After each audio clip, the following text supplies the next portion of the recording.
اللہ تعالیٰ جس نیکی کے کام کی توفیق دے، سوچنے سے پہلے کر لیں اس کو۔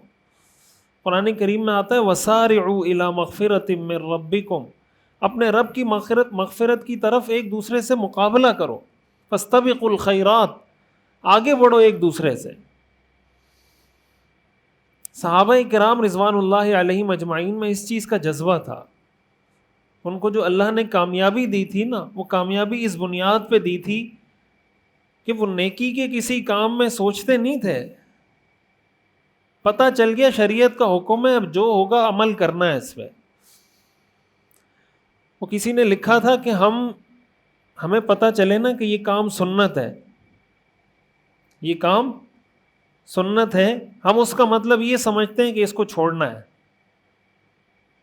کوئی کہہ دے نا یہ فرض ہے، یہ واجب ہے، یہ سنت ہے، تو اس کا مطلب ہماری نظر میں کیا ہے کہ اس کو چھوڑنا ہے، سنت ہے نا، فرض تو نہیں ہے۔ صحابہ کو جب پتہ چلتا تھا کہ یہ کام سنت ہے، اس کا مطلب ہوتا تھا کہ یہ کام کرنا ہے۔ بات سمجھ میں آ رہی ہے؟ فرق سمجھ میں آ رہا ہے؟ دماغ مینٹل لیول کا فرق سمجھ میں آ رہا ہے؟ ہم کوئی کام اس لیے چھوڑ دیتے ہیں کہ یار سنت ہی ہے نا، فرض واجب تو نہیں ہے۔ صحابہ اس لیے کرتے تھے کہ کیا ہے، سنت ہے۔ یہ فرق ہے ہم میں اور ان میں۔ وہ مشہور واقعہ ہے نا حضرت ابوبکر صدیق رضی اللہ تعالیٰ عنہ اور حضرت عمر رضی اللہ تعالیٰ عنہ کہ ایک غزوے کے موقع پر جب آپ نے صحابہ کو حکم دیا کہ بھئی چندہ چاہیے جہاد کے لیے، تو حضرت عمر رضی اللہ تعالیٰ عنہ فرماتے ہیں میں نے سوچا کہ آج میں ابو بکر کو پیچھے چھوڑ دوں گا، آج میں اتنا پیسہ لے کر آؤں گا، اتنا چندہ لے کر آؤں گا کہ ابو بکر پیچھے رہ جائے گا، میں آگے بڑھ جاؤں گا۔ حضرت عمر فرماتے ہیں میں گھر گیا، گھر کا سارا سامان اس کو آدھا کیا، جو پیسے تھے، سامان تھا، جو چیزیں تھیں آدھا کیا، آدھا گھر میں رکھا اور آدھا سارا سامان اٹھا کے لا کے پیش کر دیا کہ یا رسول اللہ یہ میری طرف سے جہاد کے لیے چندہ ہے۔ اور میں اس انتظار میں تھا کہ آج حضرت ابو بکر سے میں آگے نکل جاؤں گا۔ اتنے میں حضرت ابوبکر صدیق رضی اللہ عنہ بھی تشریف لائے، وہ بھی جو ان کے گھر میں سامان تھا، پیسے تھے، درہم دینار سب لے کر آ گئے۔ حضور نے حضرت عمر سے پوچھا کہ کیا لے کر آئے ہو، کیا چھوڑ کر آئے ہو؟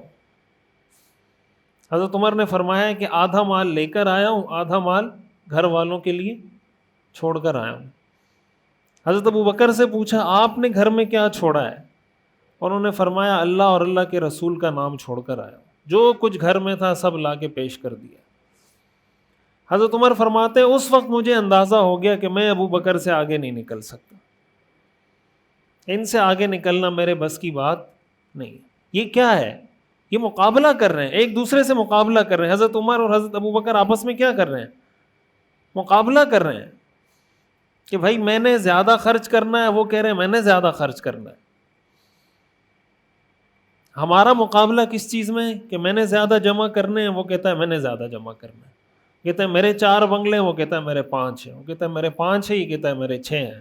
کہتا ہے میرے پاس 4 گاڑیاں ہیں، یہ کہتا ہے میرے پاس 10 گاڑیاں ہیں۔ میرے 10 پلاٹ ہیں، وہ کہتا ہے میرے 20 پلاٹ ہیں۔ اسی میں مقابلہ ہے نا ہمارا۔ تو فرق سمجھ میں آ رہا ہے ہم میں اور صحابہ میں فرق کیا ہے؟ وہ جو ہے نا کہ فضائے بدر پیدا کر فرشتے تیری نصرت کو اتر سکتے ہیں گردوں سے قطار اندر قطار اب بھی۔ صحابہ نے دین پر، اسلام پر حقیقی معنوں میں عمل کر کے بتایا ہے، اسلام پر عمل کیسے کرتے ہیں۔ تو اس لیے نیکی کی کسی بات کی توفیق ہو جائے اس میں دیر نہیں کرنی چاہیے۔ حدیث شریف میں آتا ہے بادروا بالاعمال سبعا بادروا بالاعمال فتنا کقطع اللیل المظلم۔ آپ صلی اللہ علیہ وسلم نے فرمایا کہ نیک کاموں میں جلدی کرو قبل اس کے کہ ایسے فتنے آ جائیں جو تاریک رات کے ٹکڑوں کی طرح ہوں گے۔ رات جتنی گزرتی جاتی ہے اتنی سیاہی بڑھتی چلی جاتی ہے نا، گہری ہوتی چلی جاتی ہے۔ مغرب کے وقت تھوڑی تھوڑی روشنی ہوتی ہے، پھر جیسے تھوڑا وقت گزرتا ہے تاریکی اور زیادہ ہو جاتی ہے، اندھیرا اور زیادہ ہو جاتا ہے، پھر جیسے جیسے وقت گزرتا ہے اندھیرا بڑھتا چلا جاتا ہے. تو یہ فتنے آپ نے فرمایا جب آئیں گے ہر فتنہ دوسرے سے زیادہ اندھیرا کر دے گا، ہر فتنہ دوسرے سے زیادہ آپ کو کنفیوز کر دے گا کہ میں کیا کروں. تو آپ نے فرمایا ایسے فتنوں کے آنے سے پہلے پہلے نیک اعمال کر لو.